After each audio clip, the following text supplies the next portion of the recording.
the German Medical Association finally just apologized for the profession's role in the Nazi atrocities, 65 years after 20 physicians stood trial in Nuremberg.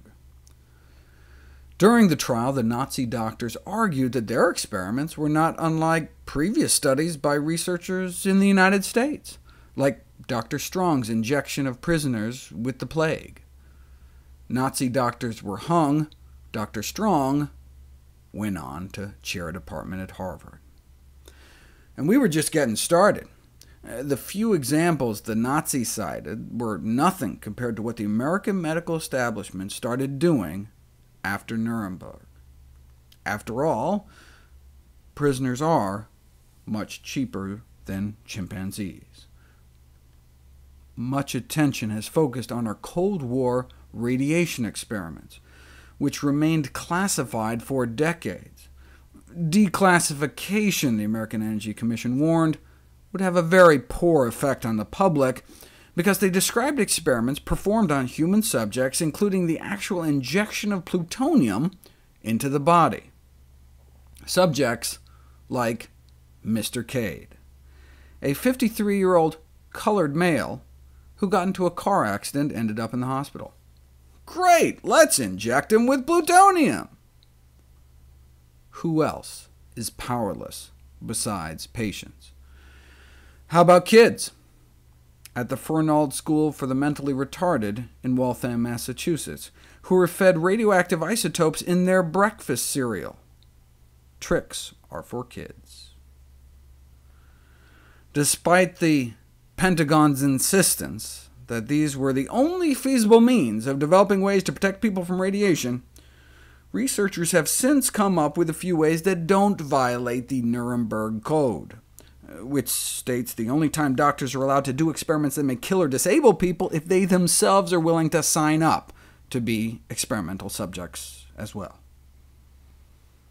One way is to study cells in a petri dish. The protective effect of Zingerone against radiation-induced genetic damage and cell death in human white blood cells. What is Zingerone? It's a phytonutrient found in cooked ginger root. You blast cells with some gamma rays, and you get less DNA damage, and fewer free radicals when you add ginger phytonutrients. They even compared it to the leading drug injected into people for radiation sickness, and found the ginger compound to be 150 times more powerful, and without the serious side effects of the drug itself. They conclude that it's an inexpensive natural product that may protect against radiation-induced damage. In fact, lots of different plant products have been found to be protective in vitro against radiation damage, by a whole variety of mechanisms.